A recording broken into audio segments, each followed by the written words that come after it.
باب دوم نبی اکرم صلی اللہ علیہ وآلہ وسلم کی ولادت سے 1000 سال قبل جشن عید میلاد النبی۔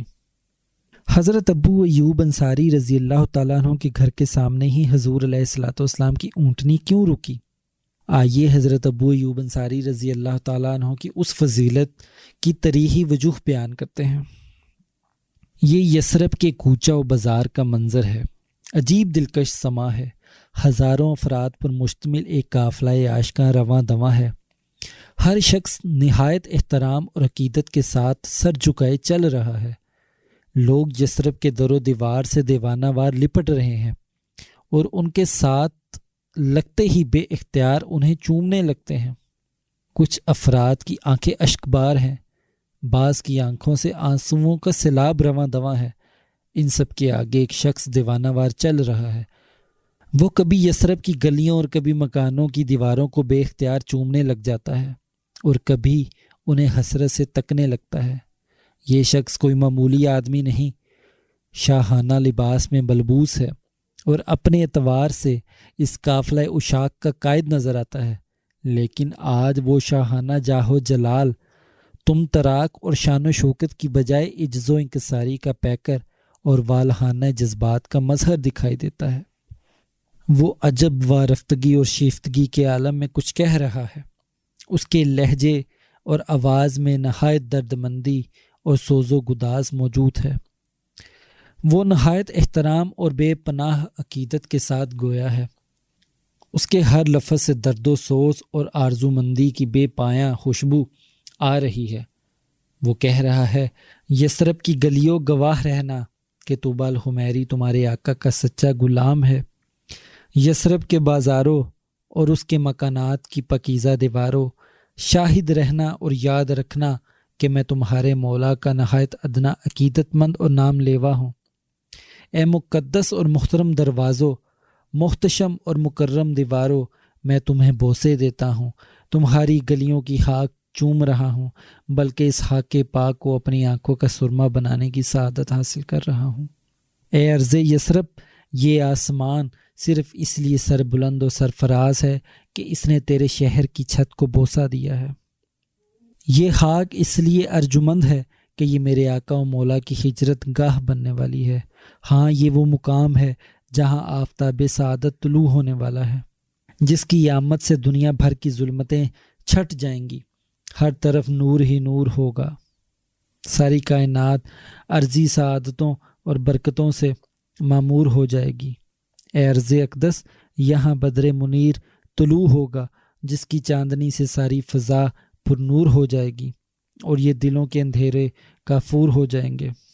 یہ شخص اسی وارفتگی اور دل بستگی کے ساتھ یثرب کی تمام گلیوں اور بازاروں کا گشت کرتا ہے اور تعظیم بجا لاتا ہے۔ وہ یوں چل رہا ہے گویا کسی مقدس شے کا طواف کر رہا ہے۔ وہ عربی کے دل آویز اشعار پڑھتا جاتا ہے۔ معلوم ہوتا ہے کہ وہ کسی اندیکھے اور نامعلوم محبوب کی شان میں رطب اللسان ہے۔ ان اشعار کا مفہوم یہ ہے، میں گواہی دیتا ہوں کہ حضرت محمد مصطفیٰ احمد مجتبیٰ اللہ کے رسول برحق ہیں۔ اگر میری عمر ان تک پہنچی تو میں ضرور ان کا اور ان کے چچا کے بیٹے کا معین و مددگار ہوں گا، اور میں تلوار لے کر ان کے دشمنوں سے جہاد کروں گا اور ان کے دل سے ہر غم دور کر دوں گا۔ تاریخ کے اوراق کی ورق گردانی سے پتہ چلتا ہے کہ یثرب کے کوچہ و بازار میں وارفتگی کے عالم میں یہ شعر پڑھنے والا اور لباس شاہانہ میں ملبوس طوبی الحمیری ہے، جس کا اصل نام حمیر بن وردہ ہے اور تاریخ میں وہ ملک طبا کے نام سے مشہور ہے۔ وہ یمن کا شہنشاہ ہے اور کئی بادشاہوں سے برتر اور افضل ہے۔ 4 دانگے عالم میں اس کی دھاک بیٹھی ہوئی ہے، لیکن آج وہ یثرب کے کوچہ و بازار میں اپنے نادیدہ محبوب کی یاد میں دل فگار ہے۔ وہ پریشان حال پھر رہا ہے اور اس کی فوج کے تمام سپاہی، درباری، وزراء اور امراء بھی عجز و انکسار کی تصویر بنے ساتھ ساتھ چل رہے ہیں۔ 1000 سال بعد اسی شہر کا نام اب مدینہ ہے، پہلے اسے یثرب کہتے تھے۔ اپنے ساتھیوں کے ہمراہ ایک نورانی شخصیت ناکہ پر سوار داخل ہو رہی ہے۔ لوگ جوش و خروش سے اس پیکر نور اور دل آویز شخصیت کا استقبال کر رہے ہیں۔ ہر شخص آگے بڑھ کر ناکا کی باغ پکڑنے کی سعادت حاصل کرنے کی کوشش کر رہا ہے۔ ہر فرد عالم و رفتگی میں ان کے آگے بچھا جاتا ہے۔ معصوم بچیاں خوش الحانی سے گا رہی ہیں کہ آج وداع کی گھاٹیوں سے 14ویں کا چاند طلوع ہوا ہے۔ شہر میں داخلے کے بعد ہر شخص کی خواہش اور کوشش ہے کہ یہ مہمان عزیز اسی کے گھر رونق افروز ہوں۔ درد کے مارے لوگوں کا عجیب حال ہے۔ شہر کا عجیب و غریب سما ہے۔ پورا شہر بقعہ نور بنا ہوا ہے۔ لوگوں نے بڑھ چڑھ کر یہ کوشش کی کہ اونٹنی کی مہار پکڑ لیں اور مہمان گرامی کو اپنے گھر لے جائیں، مگر یہ برتر شخصیت پیکرے نور و نکھت اچانک لب کشا ہوتی ہے۔ اس اونٹنی کو چھوڑ دو، یہ اللہ کی جانب سے مامور ہے۔ یہ لفظ سنتے ہی سارے لوگ بے قرار اشخاص پیچھے ہٹ جاتے ہیں اور اونٹنی چلتے چلتے ایک مقام پر آ کر خود ہی رک جاتی ہے اور بیٹھ جاتی ہے۔ لیکن اس ناکا کے عظیم سوار جب نیچے نہیں اترتے تو وہ پھر اٹھ کھڑی ہوتی ہے اور تھوڑی دور جا کر ایک دروازے کے سامنے بیٹھ جاتی ہے۔ لیکن شتر سوار پھر بھی نیچے نہیں اترتے تو ناکا پھر کھڑی ہو جاتی ہے اور پھر پہلی ہی جگہ آ کر بیٹھ جاتی ہے۔ اب کی بار وہ اپنی گردن زمین پر ڈال دیتی ہے۔ شہر مدینہ کے مہمان گرامی نیچے اتر آتے ہیں اور اپنا ساز و سامان اتارنے کا اشارہ کرتے ہیں۔ ایک غریب و مفلس مگر درد مندی کی دولت سے مالا مال شخص سامان اتارنے لگتا ہے تو کچھ اور لوگ جرأت کر کے اپنی خواہش کا اظہار کرتے ہوئے کہتے ہیں، حضور سامان یہیں رہنے دیں اور آپ ہمارے گھر تشریف لے چلیں۔ مہمان ذی وقار فرماتے ہیں، مرد اپنے سامان کے ساتھ ہوتا ہے۔ پھر یہ مہمان گرامی اسی گھر میں تشریف لے جاتے ہیں جہاں یہ اونٹنی بیٹھتی ہے۔ یہ حضرت ابو ایوب انصاری رضی اللہ تعالیٰ عنہ کا گھر ہے۔ مہمان ذی وقار نے اپنے چاہنے والوں میں سے کسی کا دل نہ توڑا اور اپنے رب کے حکم کا انتظار کیا، حتیٰ کہ اونٹنی خود بخود اپنی منزل پر جا کر بیٹھ گئی۔ ہر شخص حیران ہے کہ اونٹنی ایک غریب نجار کے گھر جا کر کیوں بیٹھی۔ مہمان ذی وقار یہیں کیوں اتر گئے؟ نہ صرف اس روز ہر شخص حیران تھا بلکہ 1500 سال سے تاریخ کا ہر قاری ششدر ہے کہ آخر اس میں کیا مصلحت اور کیا حکمت تھی کہ اونٹنی بڑے بڑے عمراء کے دروازوں پر نہیں بیٹھی، باغ پکڑنے والوں کے اشاروں پر نہیں رکی، اور جب بیٹھی تو حضرت ابو ایوب انصاری رضی اللہ تعالیٰ عنہ کے دروازے کے سامنے۔ جسے چاہا در پہ بلا لیا، جسے چاہا اپنا بنا لیا۔ یہ بڑے کرم کے ہیں فیصلے، یہ بڑے نصیب کی بات ہے۔ آئیے آج تاریخ کے اوراق کی ورق گردانی کرتے ہیں اور دیکھتے ہیں کہ مہمان ذی شان اس 4 پاؤں کے جانور کو مامور من اللہ کیوں فرماتے ہیں، اور یہ حیوان حضرت ابو ایوب انصاری رضی اللہ تعالیٰ عنہ کے گھر کے سامنے کیوں رکتا ہے۔ وہ کون سا سربستہ راز ہے جس کا انکشاف نہیں ہوتا، اور وہ کون سی وجہ ہے جس کا اظہار نہیں کیا جاتا۔ تاریخ بتاتی ہے کہ سرور کائنات رسول مقبول صلی اللہ علیہ وآلہ وسلم کی ولادت باسعادت سے 1000 سال قبل کی بات ہے کہ یمن کا بادشاہ ملک طبع بڑے جلال اور جبروت اور شان و شوکت کا حامل تھا، جو اپنی عقل و ذہانت کی وجہ سے صدیوں ممتاز جہاں رہا۔ محمد اسحاق اپنی کتاب مغازی میں لکھتے ہیں کہ طبع ان 5 بادشاہوں میں سے تھا جنہوں نے کائنات ارضی پر قبضہ جما رکھا تھا۔ اس دور میں بھی اس کے پاس بہت بڑا لشکر تھا، جس میں 1,33,000 سوار اور 1,13,000 پیدل سپاہی شامل تھے۔ اس کے دربار میں دانش مند وزراء اور ارکان سلطنت ہر وقت موجود رہتے، جن کی تعداد ہزاروں تک پہنچتی تھی۔ یہ شہنشاہ ایک بار اپنے لشکر قاہرہ کے ساتھ گرد و نواح کے علاقوں کو فتح کرنے کے لیے یمن سے نکلا، اور فتوحات کے خیمے گھاڑتا ہوا جب مکہ مکرمہ کے پاس پہنچا تو اہل مکہ نہ تو اس کے لشکر کی قوت سے مرعوب ہوئے اور نہ کسی فرد نے شان و شوکت سے اس کا استقبال کیا۔ اس صورتحال سے وہ بہت غضبناک ہوا۔ وزراء میں سے کسی نے اسے بتایا، یہ اہل عرب اپنی عظمت پر نازاں ہیں، اور چونکہ اس شہر میں کعبۃ اللہ ہے جسے بیت اللہ کہا گیا ہے، اس لیے وہ اس کے پاسبان ہونے کے ناطے کسی کو خاطر میں نہیں لاتے۔ بادشاہ نے غصے میں آ کر اس شہر کو تباہ و برباد کرنے اور اس کے باشندوں کے قتل عام کا حکم دے دیا، لیکن اس حکم کے جاری ہوتے ہی اسے ایک پر اسرار بیماری نے آن گھیرا۔ اس کے کان، ناک اور منہ سے خون بہنے لگا۔ وہ سر کے درد سے بے حال ہو گیا۔ کئی طبیبوں نے علاج کیا لیکن کوئی علاج کارگر ثابت نہ ہوا، حتیٰ کہ اس عجیب و غریب بیماری کے باعث وہ موت کے منہ سے جا لگا۔ بادشاہ کی بے بسی اور بے چارگی دیکھ کر ایک صاحب بصیرت شخص سامنے آیا۔ اس نے کہا، میں بادشاہ کا علاج کر سکتا ہوں، بشرط یہ کہ میں جو بھی سوال کروں اس کا مجھے صحیح جواب دیا جائے۔ بادشاہ نے اس مرد دانا کی شرط مان لی اور الگ کمرے میں چلا گیا۔ یہ مرد دانا بادشاہ سے سوال کرتا رہا اور بادشاہ جواب دیتا رہا۔ جب بادشاہ نے کعبۃ اللہ کو مسمار کرنے اور اہل مکہ کا قتل عام کرنے کے ارادے کا ذکر کیا تو اس دانا نے کہا، بادشاہ سلامت، یہی تمہاری اصل بیماری ہے جس نے تمہیں کئی دنوں سے مبتلا عذاب کر رکھا ہے۔ اس خیال خام کو دل سے نکال دو، کیونکہ اس گھر کا مالک اللہ تعالیٰ ہے جس نے اس کی حفاظت کا ذمہ لے رکھا ہے۔ بادشاہ نے دانائے راز کے کہنے پر اپنے مذموم ارادے کو ترک کیا اور سچے دل سے توبہ کی۔ کہتے ہیں کہ وہ مرد حق پرست بادشاہ کے کمرے سے بھی باہر نہ نکلا تھا کہ بادشاہ کی پراسرار بیماری جاتی رہی اور وہ مکمل طور پر صحت یاب ہو گیا۔ اس کے بعد بادشاہ نے خانہ کعبہ کا طواف کیا اور اہل مکہ کو بہت بڑی ضیافت دی، جس میں سبھی چھوٹے بڑے اور ادنا والا شریک ہوئے۔ ضیافت میں پینے کے پانی کی بجائے شہد پیش کیا گیا۔ اس کے بعد بادشاہ نے نیاب قسم کے ریشم سے کعبۃ اللہ کا غلاف تیار کرایا، مگر خواب میں اشارہ ہوا کہ یہ مناسب نہیں۔ پھر خوشبودار کپڑے کا غلاف بنوایا، مگر خواب میں پھر وہی اشارہ ہوا۔ تیسری مرتبہ برد یمانی اور حریر ملا کر 7 پردوں والا غلاف تیار کرا دیا۔ اس کے بعد بادشاہ نے کعبہ سے تمام بتوں کو نکلوا دیا اور اس کی خوب تزئین و آرائش کی۔ دروازہ مقفل کر کے چابی محافظ کے حوالے کر دی اور اپنی مہم پر چل پڑا۔ کئی علاقے فتح کر کے یثرب آ پہنچا۔ اہل یثرب مقابلے کی تاب نہ لاتے ہوئے شہر کے دروازے مقفل کر کے قلعہ بند ہو گئے۔ کئی ماہ گزر گئے لیکن بادشاہ اپنے لشکر قاہرہ کے باوجود شہر کو فتح اور اہل یثرب کو مطیع نہ کر سکا۔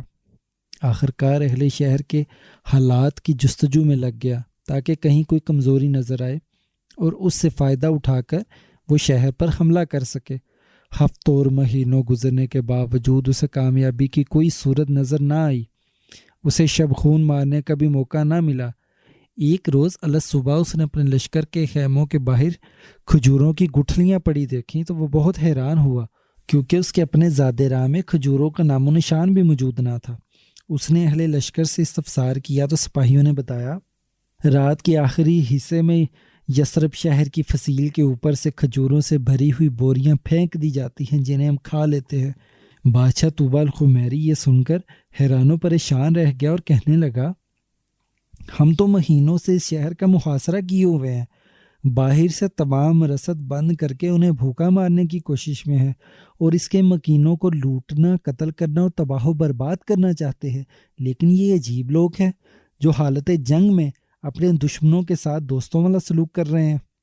بادشاہ گہری سوچ میں پڑ گیا۔ مسئلہ حل نہیں ہو رہا تھا۔ آخر اس نے وجہ دریافت کرنے کے لیے اپنی فوج کے اکابر کو یثرب کے اکابرین کے ساتھ رابطہ کرنے کا حکم دیا۔ جب بات یثرب کے مستند علماء اور احبار تک پہنچی تو انہوں نے کہا، ہم دور دراز کے علاقوں سے آ کر یہاں آباد ہوئے ہیں۔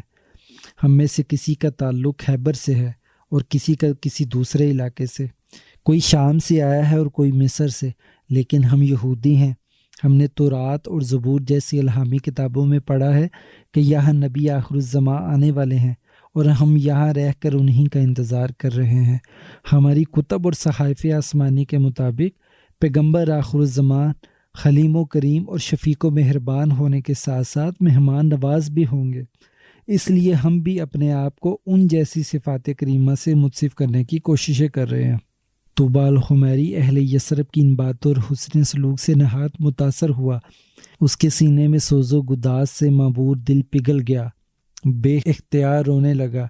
وہ اس بات سے اثر پذیر ہوا کہ وہ پیغمبر ابھی مبعوث بھی نہیں ہوا، لیکن ان کے اوصاف کریمہ پر لوگوں نے عمل شروع کر دیا ہے۔ وہ روتا جاتا تھا اور کہتا تھا کاش وہ اس نبی کریم کے دور مسعود میں ہوتا، ان پر ایمان لاتا اور سرخرو ہوتا، اور جب وہ اپنی قوم کے مظالم سے تنگ آ کر یہاں تشریف لاتے تو ان کا خدمت گزار ہوتا۔ نبی اکرم صلی اللہ علیہ وآلہ وسلم کے بارے میں دل آویز باتیں سن کر اس کا شوق دیدار بڑھ گیا۔ اس نے اہل یثرب سے اجازت مانگی تاکہ وہ اس شہر محبوب کی گلیوں، بازاروں اور مکانوں کی زیارت کر سکے۔ اجازت ملنے پر وہ شہر میں داخل ہوا، پورا لشکر اس کے ساتھ تھا۔ آج وہ فاتح نہیں مفتوح تھا، بادشاہ نہیں دلگیر تھا۔ وہ دل گرفتہ جلوس کے ساتھ یثرب کے بازاروں اور گلیوں میں گھومتا رہا۔ اس کے شوق فراواں اور ذوق بے پایاں کا یہ عالم تھا کہ درد سے لبریز اور سوچ سے معمور اشعار پڑھنے لگا، حتیٰ کہ مورخین بتاتے ہیں کہ اس کے لشکریوں نے یا محمد کے نعرے لگائے اور حضور پر نور کو یاد کر کے بے حد روئے اور آنسو بہائے۔ یوں معلوم ہوتا ہے کہ تاریخ عالم میں عید میلاد النبی کا یہ پہلا جلوس تھا جو سرور کائنات صلی اللہ علیہ وآلہ وسلم کی ولادت باسعادت سے 1000 برس قبل اس شہر میں نکالا گیا جہاں آپ صلی اللہ علیہ وآلہ وسلم تشریف لانے والے تھے، اور وہ شہر دار الہجرت بننے والا تھا۔ آقا نامدار کی ولادت یعنی آمد کی خوشی میں یہ ایسا عظیم الشان جلوس تھا جس کی قیادت اس وقت کا بہت بڑا حکمران کر رہا تھا۔ اس کے اکابرین سلطنت، عمائدین اور لشکری عقیدت و احترام کے پھول نچھاور کرتے، دست بستہ اور سر جھکائے اس کے ساتھ چل رہے تھے۔ انسان اس واقعہ سے حیران اور ششدر رہ جاتا ہے۔ وہ کیسے مہمان محترم ہیں جن کے اعزاز میں جلوس ان کی آمد سے 1000 سال قبل نکالا جا رہا ہے، جس میں شاہ و گدا، ادنا و اعلیٰ، امیر و غریب سبھی خلوص دل سے شریک تھے۔ طوبیٰ الحمیری نے اس کے بعد یثرب کے سارے شہر کو صاف کرایا، عالی شان اور خوبصورت عمارتیں تعمیر کرائیں۔ اس کی خواہش تھی کہ وہ یہیں کا ہو رہے، وہ یہودی علماء کے ساتھ وہ بھی نبی آخر الزمان کا انتظار کرے، لیکن امور سلطنت نے یہ خواہش پوری نہ ہونے دی۔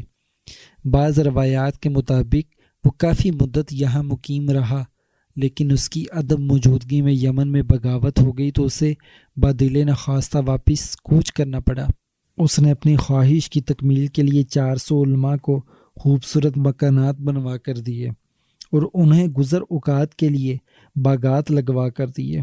اس کے بعد اپنے ہاتھ سے لکھا ہوا ایک خط بھی دیا جس پر اپنی مہر لگا کر بادشاہ نے اسے صندوقچے میں مکفل کر دیا۔ چابی اور خط وہاں بسائے جانے والے اپنے فوج کے ایک سردار شمول کے حوالے کر کے اسے سخت تاکید کی کہ اگر اسے نبی آخر الزمان کا زمانہ اور دیدار پر انوار نصیب ہو تو یہ خط بصد احترام انہیں پیش کر دینا، اور اگر تمہیں یہ سعادت نصیب نہ ہو سکے تو اپنی اولاد کو تاکید کر دینا کہ وہ نسلاً بعد نسل وصیت کا سلسلہ جاری رکھے حتیٰ کہ وہ روز سعید آ جائے جب وہ پیغمبر اور رہبر کامل دنیا و جہاں میں تشریف لے آئے۔ شاہ یمن طوبیٰ الحمیری نے اپنے خط میں لکھا، یہ خط حضرت محمد مصطفیٰ صلی اللہ علیہ وآلہ وسلم کی جانب ہے جو حضرت عبداللہ کے بیٹے خاتم النبیین اور رسول رب العالمین ہے۔ طوبیٰ بن ورداح کی طرف سے، اما بعد، اے محمد میں آپ پر اور آپ کی کتاب پر ایمان لایا جو اللہ نے آپ پر نازل کی، آپ کے دین پر اور آپ کی سنت پر بھی ایمان لایا، آپ کے رب پر ایمان لایا جو تمام جہانوں اور تمام چیزوں کا رب اور مالک ہے۔ آپ صلی اللہ علیہ وآلہ وسلم کے رب کی طرف سے ایمان اور اسلام کی جو فضیلتیں نازل ہوئیں میں نے انہیں قبول کیا۔ اگر میں نے آپ صلی اللہ علیہ وآلہ وسلم کو پایا تو میں نے نعمت حاصل کر لی، اگر نہ پا سکا تو آپ میرے لیے قیامت کے دن شفاعت فرما دیجیے، اس لیے کہ میں آپ کی اولین امت میں سے ہوں۔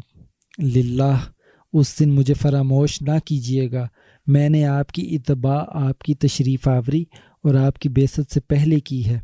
میں آپ کی ملت اور آپ کے باپ حضرت ابراہیم علیہ السلام کی ملت پر قائم ہوں۔ حضرت ابو ایوب انصاری رضی اللہ تعالیٰ عنہ کی سعادت۔ کتب سیر و تاریخ میں درج ہے کہ یہ خط نسلاً بعد نسل حضرت ابو ایوب انصاری رضی اللہ تعالیٰ عنہ کے پاس پہنچا۔ حضرت ابو ایوب انصاری رضی اللہ تعالیٰ عنہ شمول کی 21ویں پشت میں سے تھے۔ یہی وجہ تھی کہ سرور کائنات صلی اللہ علیہ وآلہ وسلم کی اونٹنی حضرت ابو ایوب انصاری رضی اللہ تعالیٰ عنہ کے گھر کے سامنے بیٹھ گئی اور حضور پر نور حضرت ابو ایوب انصاری رضی اللہ تعالیٰ عنہ کے گھر ٹھہرے۔ وہ انصار جنہوں نے حضرت صلی اللہ علیہ وآلہ وسلم کی حمایت اور مدد کی، طبا کے آباد کردہ 400 علماء و حکماء کی اولاد میں سے تھے۔ اس سے ثابت ہو گیا کہ انصار کوئی معمولی لوگ نہ تھے۔ ایک دوسری روایت کے مطابق حضور نبی اکرم صلی اللہ علیہ وآلہ وسلم جب مدینہ تشریف لا رہے تھے تو حضرت ابو ایوب انصاری رضی اللہ تعالیٰ عنہ نے ایک معتبر شخص کے ذریعے وہ مکتوب گرامی حضور پر نور کی خدمت میں روانہ کر دیا تاکہ وہ جلد از جلد آپ صلی اللہ علیہ وآلہ وسلم تک پہنچ جائے اور وہ اس بار امانت سے سبکدوش ہو جائیں جو صدیوں سے ان کے خاندان میں چلا آ رہا تھا۔ ہجرت کے دوران نبی اکرم صلی اللہ علیہ وآلہ وسلم ابھی قبیلہ بنی سلیم میں تھے کہ یہ کاست پہنچ گیا۔ حضرت صلی اللہ علیہ وآلہ وسلم نے اس شخص کو دیکھتے ہی فرمایا، تو ابو یعلا ہے اور کیا طبا کا خط تیرے ہی پاس ہے؟ یہ الفاظ سن کر وہ شخص حیران و ششدر رہ گیا کیونکہ وہ حضور کو پہچانتا بھی نہ تھا اور نہ حضور علیہ الصلوۃ والسلام پہلے کبھی اس سے ملے تھے۔ اس نے حیران ہو کر دریافت کیا، آپ کون ہیں؟ مجھے آپ کے چہرے سے جادو کے آثار بھی نظر نہیں آتے۔ حضور اکرم صلی اللہ علیہ وآلہ وسلم نے فرمایا، میں محمد بن عبداللہ ہوں اور صاحب کتاب ہو، اللہ نے مجھے رسول بنا کر بھیجا ہے۔ ابو یعلا نے خط جیب سے نکالا اور حضور اکرم صلی اللہ علیہ وآلہ وسلم کی خدمت عالیہ میں پیش کر دیا۔ حضور اکرم صلی اللہ علیہ وآلہ وسلم جب اس خط کے مضمون سے مطلع ہوئے تو آپ صلی اللہ علیہ وآلہ وسلم نے زبان مبارک سے 3 مرتبہ فرمایا، مرحبا یا اخی الصالح، یعنی اے صالح بھائی مرحبا۔ اس واقعہ سے یہ بات کھل کر سامنے آ جاتی ہے کہ حضور اکرم صلی اللہ علیہ وآلہ وسلم نے یہ ارشاد کیوں فرمایا کہ یہ ناکہ اللہ تعالیٰ کی جانب سے معمور ہے اور یہ وہیں ٹھہرے گی جہاں اس کی منزل ہے۔ چنانچہ دنیا والوں نے دیکھا کہ آقا نامدار کی اونٹنی وہاں پر ہی رکی جو حضرت ابو ایوب انصاری رضی اللہ تعالیٰ عنہ کا دروازہ تھا، اور پھر یہی مسجد نبوی بھی تعمیر ہوئی۔ اسی بنا پر شیخ زید الدین مراغی فرماتے ہیں، اگر یہ کہہ دیا جائے کہ رسول اکرم صلی اللہ علیہ وآلہ وسلم حضرت ابو ایوب انصاری رضی اللہ تعالیٰ عنہ کے مکان میں نہیں بلکہ اپنے ہی مکان میں اترے تھے تو یہ بے جا نہ ہوگا، کیونکہ یہ مکان 1000 سال قبل آپ صلی اللہ علیہ وآلہ وسلم کے لیے ہی تعمیر کرایا گیا تھا، اور ایک سچے عاشق رسول کی یہ آرزو تھی کہ نبی آخر الزمان وہاں قیام فرمائے اور اس طرح اس کا پیغام درد ان تک پہنچ سکے۔ یہ ایک درد مند کی فریاد تھی جو مقبول بارگاہ ہو چکی تھی۔ زمان و مکان کے فاصلے مٹ چکے تھے۔ نبی اکرم صلی اللہ علیہ وآلہ وسلم کی ناکہ وہیں رکی جہاں 1000 سال قبل رکنے کا اللہ نے طوبیٰ الحمیری کے ذریعے انتظام فرما دیا تھا۔ یہ مکان دراصل آپ صلی اللہ علیہ وآلہ وسلم کے لیے ہی تعمیر کیا گیا تھا، اور حضرت ابو ایوب انصاری رضی اللہ تعالیٰ عنہ کا قیام محض آپ صلی اللہ علیہ وآلہ وسلم کی تشریف آوری کے انتظار کے لیے تھا۔ پھر آپ صلی اللہ علیہ وآلہ وسلم کے یہ الفاظ مبارک پرازمانہ معلوم ہوتے ہیں، مرد اپنے سامان کے ساتھ ہوتا ہے۔ چنانچہ نبی اکرم صلی اللہ علیہ وآلہ وسلم نے اسی مکان میں قیام فرمایا۔ کتنے محترم ہیں وہ لوگ جن کی آرزوئیں پایا تکمیل تک پہنچ جاتی ہیں، کتنے سعادت مند ہیں وہ لوگ جن کی تمنائیں بر آتی ہیں اور برگو بار لاتی ہیں، کتنے عظیم ہیں وہ لوگ جن کی خواہشیں اور دعائیں مقبول بارگاہ ہو جاتی ہیں۔ طوبیٰ الحمیری اور اس کے 400 ساتھی کتنے عظیم تھے اور کتنے سعادت مند تھے کہ 1000 سال نبی آخر الزمان کے انتظار میں گزار دیے۔ 10 صدیوں پر محیط طویل فاصلے نہ ان کی آرزوؤں میں کمی کر سکے اور نہ ان کے ارادوں کو متزلزل کر سکے۔ انتظار کے لمحات کتنے کٹھن ہوتے ہیں، یہ ان سے پوچھیے جو محبوب کے انتظار میں ہوتے ہیں۔ انتظار میں تو لمحات مہینے اور مہینے سال بن جاتے ہیں اور سال صدیاں لگتی ہیں، لیکن ان لوگوں کی عظمت، ہمت اور جرت پر سلام جنہوں نے انتظار محبوب میں صدیاں گزار دیں۔ آخرکار ان کی اولاد سعید نے وہ مقام بلند حاصل کیا جس کے لیے دنیا ترستی ہے اور عبدالآباد تک ترستی اور تڑپتی رہے گی۔ مدینہ کی اس سرزمین پر 10 صدیوں کے دوران کیا کیا واقعات بیت گئے، کیا کیا اور کیسے نشیب و فراز گزر گئے، کیسے کیسے قافلے اور کارواں آئے اور چلے گئے، کتنے ماہ و سال آئے، لیکن اہل مدینہ کا انتظار ختم نہ ہوا۔ وہ انتظار کرتے رہے اور کرتے رہے۔ انتظار ہی ان کی معراج تھا اور انتظار ہی ان کا مقصود اور نصب العین تھا۔ آخرکار وہ وقت آیا کہ وہ اپنی مراد پا گئے۔ دوسری طرف اہل مکہ کی نامرادی دیکھیے کہ ان کے گھر چاند نکلا، لیکن اس کی روشنی دیکھ کر ان کی آنکھیں چندے آ گئیں، اور ادھر یہ اہل انتظار تھے کہ سرفراز ہو گئے اور اپنے منتہائی مقصود کو پہنچ گئے۔ جہاں تک طوبیٰ الحمیری کا تعلق ہے وہ بھی سرفراز ہوا اور اپنی منزل مراد کو پہنچا اور صالح بائی کا خطاب پایا۔ خط کے مندرجات سننے کے بعد اس کے بارے میں رسول اللہ صلی اللہ تعالیٰ علیہ وآلہ وسلم کا ارشاد تھا، مرحبا صالح بائی۔ یہ کوئی معمولی اعزاز نہ تھا، اور جہاں تک شمول کا تعلق ہے اس کی نسل سے حضرت ابو ایوب انصاری رضی اللہ تعالیٰ عنہ کو میزبانی کا شرف حاصل ہوا، جو کسی اور کو بسیار کوشش اور خواہش کے باوجود نہ مل سکا۔ یہ رتبہ بلند ملا جس کو مل گیا۔ اس کے ساتھ ساتھ اہل مدینہ کو انصار کا لقب ملا، یعنی مدد کرنے والا۔ اگر طوبیٰ الحمیری کے اشعار کی جانب نظر کی جائے تو اس نے 1000 سال قبل کہا تھا، اگر میری عمر آپ صلی اللہ علیہ وآلہ وسلم تک پہنچی تو میں ادنا غلام کی طرح آپ کی خدمت کروں گا اور آپ کا معین و مددگار بنوں گا، آپ کے دشمنوں سے جہاد کروں گا اور آپ کے دل سے ہر غم کو دور کروں گا۔ طوبیٰ الحمیری کی یہ دعا قبول و مسعود ٹھہری۔ اس کے آباد کیے گئے 400 علماء و حکماء کی اولاد آگے چل کر نبی صلی اللہ علیہ وآلہ وسلم کی معین و مددگار بنی، اور انہوں نے رسول اکرم صلی اللہ علیہ وآلہ وسلم کے تمام دکھ درد دور کرنے میں اپنی تمام تر قوتیں اور توانائیاں صرف کر دیں، جان و مال سے دریغ نہ کیا، اور امداد طلب کرنے کے وقت کہا، یا رسول اللہ ہم آپ کے ساتھ ہیں، آپ فرمائیں گے تو آگ میں بھی کود جائیں گے، آپ حکم دیں گے تو سمندر میں چھلانگ لگا دیں گے۔ ہم موسیٰ علیہ السلام کی قوم نہیں جو یہ کہیں کہ جائیں آپ اور آپ کا خدا جنگ لڑیں، ہم یہاں انتظار کرتے ہیں۔